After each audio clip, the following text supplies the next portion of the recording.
hear me okay? Yeah, perfect. Thank you, everyone.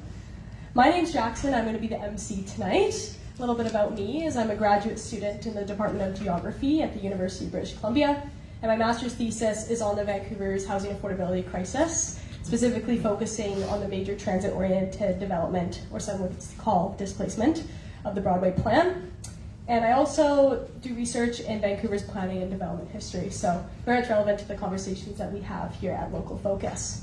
Before I start, I want to first acknowledge our sponsor and community partner, Kevin McKeon from the West End Journal, and for his generous support in making this event happen tonight. And as you can see from the logo here, yeah, round of applause. The West End Journal is the only media outlet exclusively serving Vancouver's West End community, residents, and businesses, bringing the community together one column at a time. If you haven't already, please check them out at thewestendjournal.ca, and you can see the link down here. So, a little bit about LocalFocus. We are a nonprofit, nonpartisan society, and our mission is to deliver a 12-week speaker series on neighborhood-based community planning, enriching civic dialogue ahead of the Vancouver's 2026 municipal election. It's coming up fast.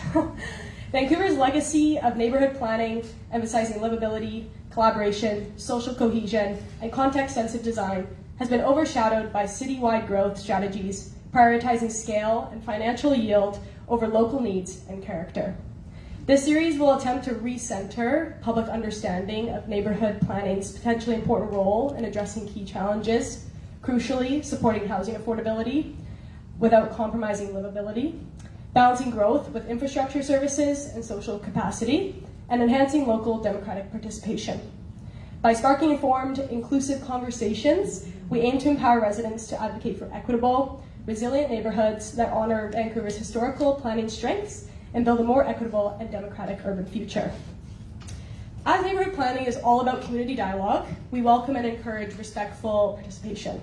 After Larry's talk, we will have a Q&A session. And given that we have limited time together, we ask that for this Q&A to keep the questions and reflections streamlined and appropriate, simply out of the fairness to others wanting to speak. So each participant will be given 1 minute to ask their question to allow for Larry to provide a complete answer. When it becomes time to contribute to the conversation, please give me a wave and I'll try my best to get to you with the mic. And if you enjoy this event tonight, and if you want to help in spreading the word of the importance of community planning, please share this series to friends, family, coworkers. And if you want to support LocalFocus, please check out our donation function on our website at localfocus.network. This is a completely volunteer-driven event, and it would not be possible without our residents, like you, our community sponsors, like Kevin, and our guest speakers, like Larry. So without further ado, I have the pleasure of welcoming Larry Beasley with his talk titled, Optimizing Downtown Living, the Magic of the Neighborhood. A little bit about Larry if you don't know. It'd be kind of crazy if you didn't. Larry Beasley is a senior Canadian urbanist, a city planner, urban designer, teacher, and author with 50 years experience and contributions. He's a founding principal of Beasley & Associates, an international consultancy. For many years, he was the co-chief planner for the city of Vancouver and in government for over 30 years. He recently retired as a professor of planning at the University of British Columbia, and in working in cities around the world, he's completed game-changing assignments in Abu Dhabi, Moscow, Dallas, Scandinavia, Australia, and across Canada. In Vancouver, he has led the unfolding of downtown's Living First strategy. He has also authored 2 popular books, Vancouverism and Eco-Design for Cities and Suburbs. His online course has had a worldwide reach, and his 3rd book, which I actually have in my hand right now, Planning the Future of Abu Dhabi, will be out this spring, and Larry is a member of the Order of Canada. And before I forget, we do have some pamphlets at the front that are kind of displaying the pre-sale of this book. So if you're interested, check out the table when you're leaving tonight. And last but not least, he lives his dream in downtown Vancouver. Please give it up for Larry Beasley.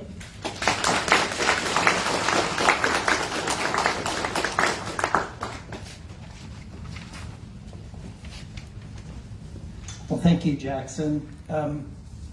Thank you actually to our community partner, the West End Journal, Kevin. We really appreciate this. I know this organization is completely citizen-driven. It's completely nonprofit. It has no, big money behind it, and you're coming forward to help on this is a really big thing. And I really also want to thank LocalFocus, the civic network.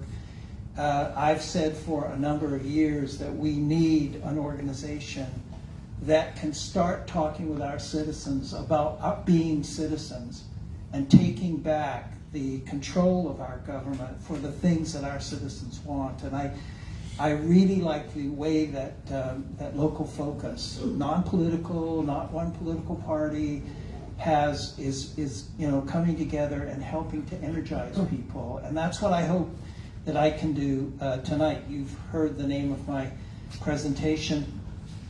I am only going to talk for 15 or so minutes.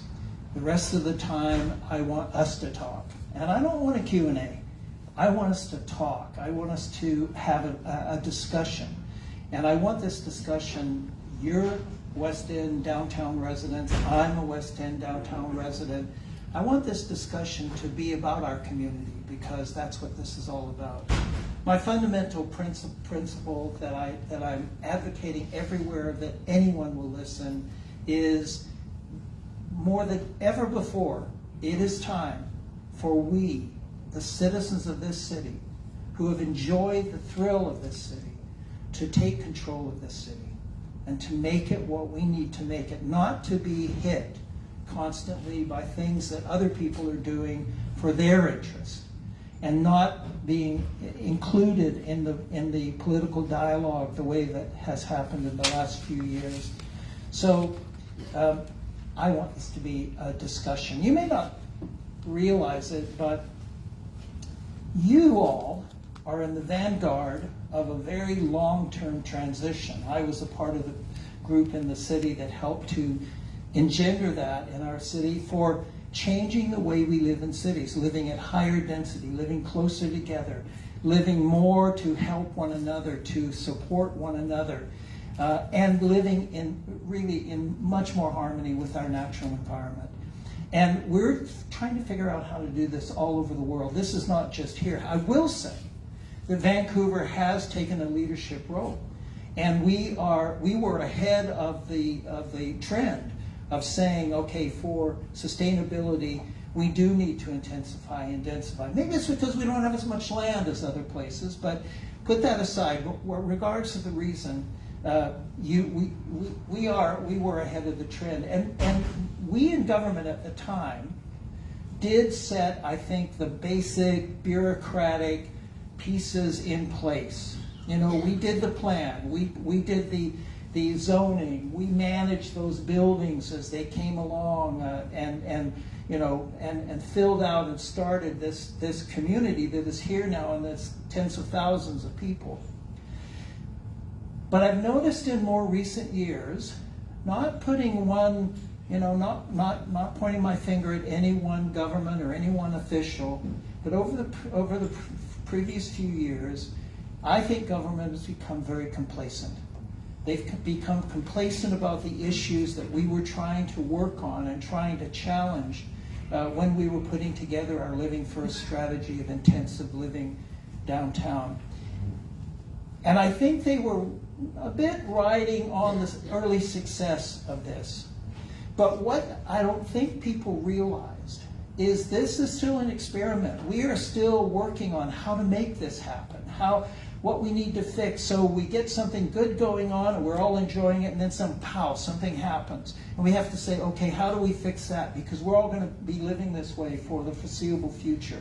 And it's an evolving, ongoing thing. And I really believe now it's essential that the focus shift back to the citizens. And I say to you as citizens, but I also say to you as consumers. You are the people that are living and experiencing the downtown lifestyle, and we need to hear from you. We need to have you guiding government, not government deciding what's best and delivering what's best for you. And so when I say, us, I'm not just talking about us as individual residents of the downtown. I'm talking about us as neighborhood, because unlike suburban living, downtown living depends a lot more on neighborhood. Now, if you're in a single-family home out in the suburbs, you have a house, you have a back garden, a front garden, your kids go to school, you meet all your friends through your kids, it's that kind of thing.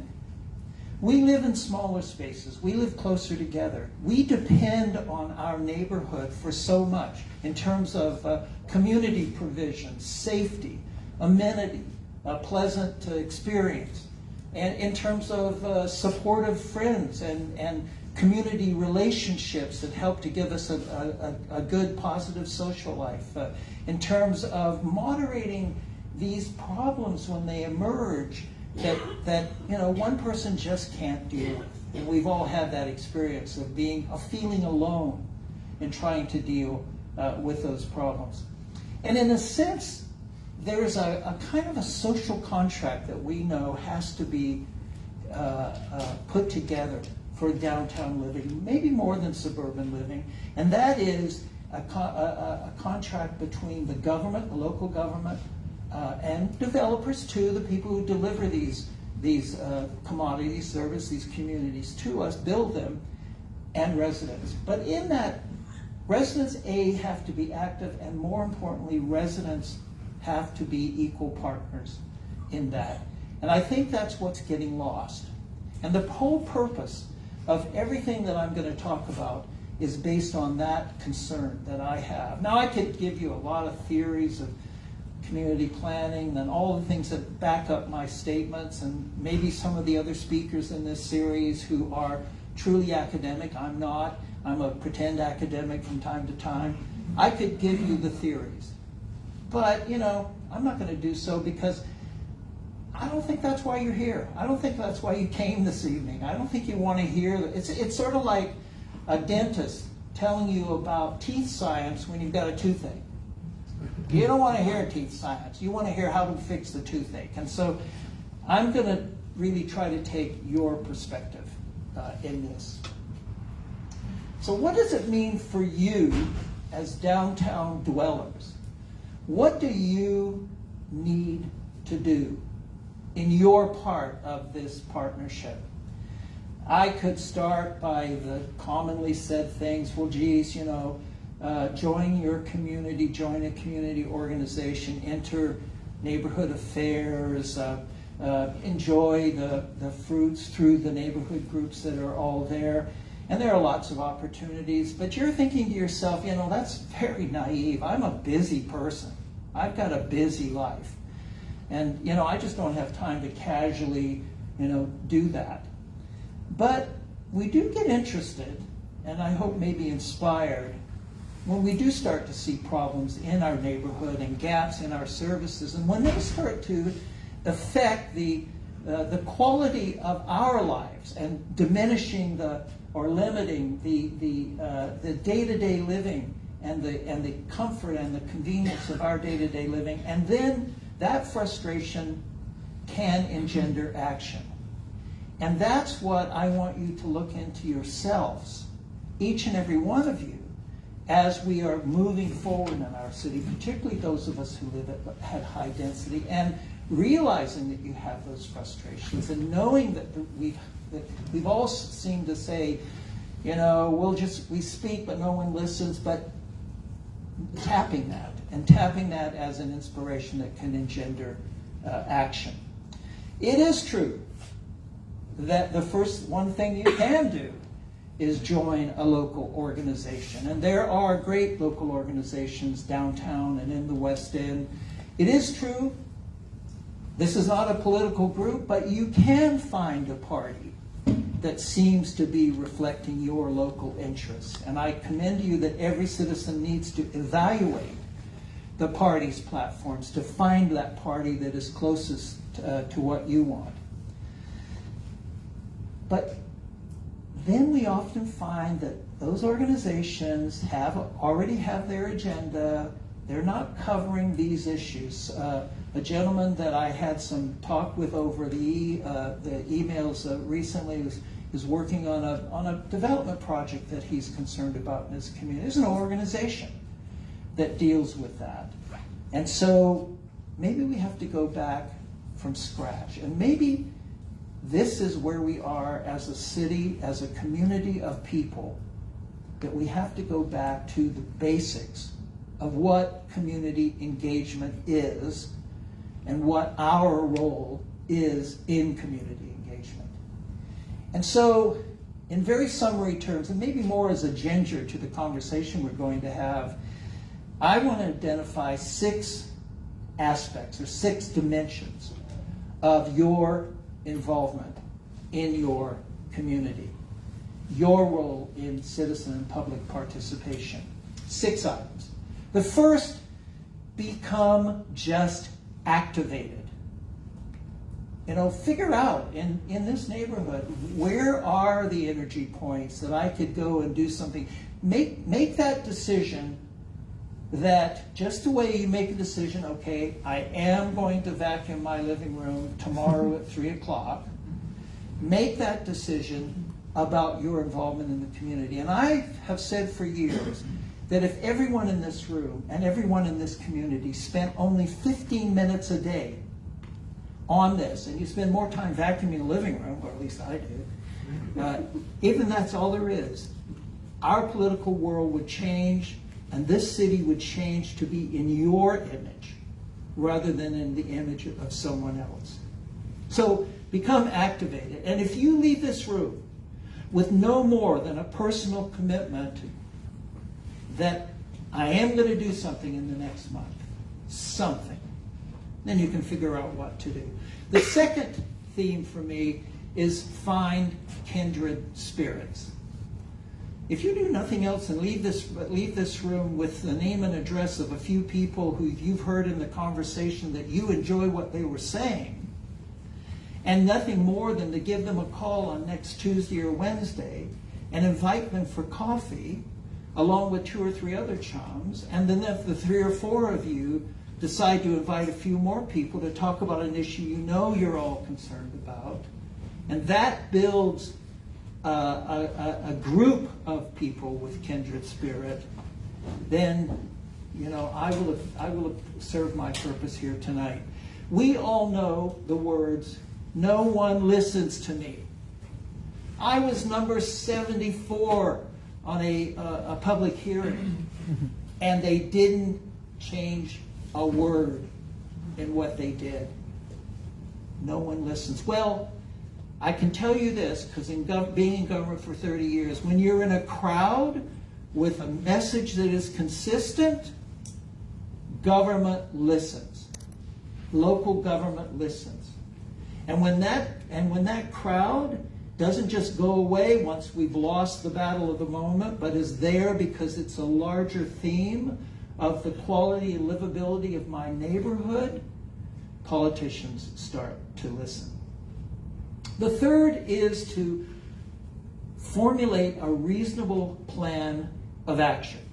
That might mean that you all decide, the group that gets together decides to write a letter with a consistent theme that people in positions of authority can hear over and over again. People, you say something once, it can go right by a political person. They hear something 20 times, it's a theme. But it may not be that. It may be that you want to say we're going to form a bigger group. It may be that we will attend that next public hearing, but as a force to talk about this particular issue. If you get together and you echo this kind of your kind of messages, the messages that matter to you, as a strategic activity, I will tell you, you will have impacts. You will start to be heard, and you will start to change the way things are happening. And that also means, you have to go as far as you can, but realize that you're going to need allies and you're going to need resources.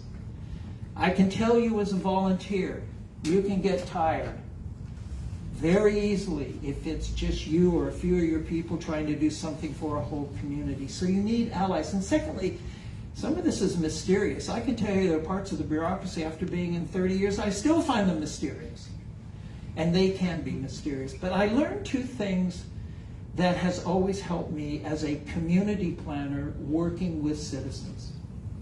Any expertise that you need, there's someone in your community already with that expertise. And in all my years of public service, I have never found a community that did not have someone. It's either an old guy like me who's got time, or it's a young person like Jackson who's got energy, or it's someone whose just heart is into it like nothing else, or someone who has taken this as a hobby. But they will be experienced, they will have the kind of expertise that you want. And that's, I mean real expertise. I was talking with some people at Edmonton. We're having what's called a charrette, which is a meeting where we all get together and we design something in the way we like to see it designed. And they said, well, we don't have any architects. And I said, I give you 1 week to find 10 of them in your community. And 1 week later, they said, we have like 15, and they're all happy to help, and they're going to throw it in for, just volunteer, and they're going to help us. It always works out that way. And so that's one. The second thing is, government can seem to be very closed. It can seem to have the walls up. But in that government, and this is always true as well, there are sympathizers.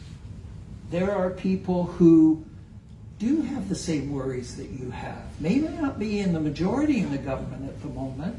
They may not be high in the hierarchy at the moment. But one of the secrets of effective action is to find those allies. Talk through, call up members of the bureaucracy and the departments that you want, and find out the way they feel about things and get them talking about it. And once you find those allies and you empower them with the sense that there are citizens who trust and believe in these ideas, you really make them much stronger to speak where you will never be able to speak in the bureaucracy itself, to say things in meetings that you won't be able to ever go to. And they will take your messages. Often when we have things happening around Vancouver, for example, is just an immediate example, I always invite certain people that I know are the sympathizers in the bureaucracy. And once they get it, and oftentimes they start kind of skeptical, but once they get it, then they help you, and you don't even know they've helped you. So there's those two ways to really identify resources and allies. The fifth idea is you've got to build a movement. We have to create a new political force in this city. It's a force that is grown from a seed in each neighborhood. A force that grows into a movement of people who are saying first, even before you ever get to issues, you must listen to citizens on every issue. You've got to start reconvening those public meetings, reconvening those sessions. It can't just be a poll. It can't just be an online thing. And you also have to start showing that when you hear stuff, what did you do about it? Not what we see too often, which is we hear stuff which goes into oblivion, and we're still doing what we're going to do anyway. So you have to build your energy, which starts with just the 3 or 4 of you at that coffee at the coffee shop on the corner, into a movement which then joins in other parts of our city with people doing the very same thing that you're doing, taking responsibility, taking control, and then zeroing in like a fine surgeon on the issues that are affecting you in your part of the community, and that other people have other issues. So you build that movement, you find coalition. Don't be shy about coalitions, and don't think you can only be a coalition with a group that has everything that believes just like you. On the key issues, if you're of an accord, of a collective view of things, join that coalition and build a movement that is widespread across our city. We are still a city that elects its politicians at large. And so when a certain message is heard in Dunbar and Hastings Sunrise and downtown Vancouver and the West End, that starts to resonate as important. And the bigger the group, the bigger that coalition is, of course, the better. And you will start to affect public policy. I'm working on a project in Edmonton where these poor people started in each of the neighborhoods having this big worry about what was supposed to be a good thing called infill development. All of a sudden the buildings were all 6 and 8 and 10 stories tall, and that's not infill development anymore. That's something completely different. They were all worried. Now they are a citywide coalition, and they are starting to get a voice. It's a very important voice. And then the sixth and maybe simple aspect is to continue, stay with it, and continue to take stock as you go along. So you'll start, you'll get yourself up to a number of people, and you'll do 2 or 3 actions. Then you all get together, round coffee again, and you say, oh, is that working? Do we need to do something else? Now, in those cues, you might be thinking in your mind, it sounds like a lot of work. Sounds like a lot of time. It sounds like a lot of effort. But it really doesn't have to be that way. I am not advocating that we all become professional citizens. And you and I we all know what that means. I bet you've been at a public meeting like I've been, where the group in the meeting says to the moderator of the meeting, could you please make that person shut up because they're the professional citizen. No, I'm not talking about being a professional citizen. I'm talking about just being an active, effective citizen. And there are 3 things that I think you can keep in mind. Number 1 is keep activities scaled to what you are comfortably doing. Don't try to say, okay, we've got this problem, we are going to, get the entire world around it. Don't try to take the world issues on. Keep it scaled so that you can stay with it. You're comfortable with it. Adding those people that you can add, as I've talked about before. The second thing is stay positive, because naysayers are not listened to. Those people are called NIMBYists. I hate that word, but that's what they're called, and then you never have to listen to them again. And the third is have fun. Find new friends. Most importantly, tap into a fulfillment of contributing and public involvement, which is an amazing emotion. And when you do that, you will have community power, and the West End and the downtown community will be able to deal with these issues because you will decide what they are and how they should be dealt with. Thank you very much. So I know we have a lot of issues, and I hope we will talk about them. So I'm going to turn it back to Jackson, and we'll stand here together and we'll try to do it.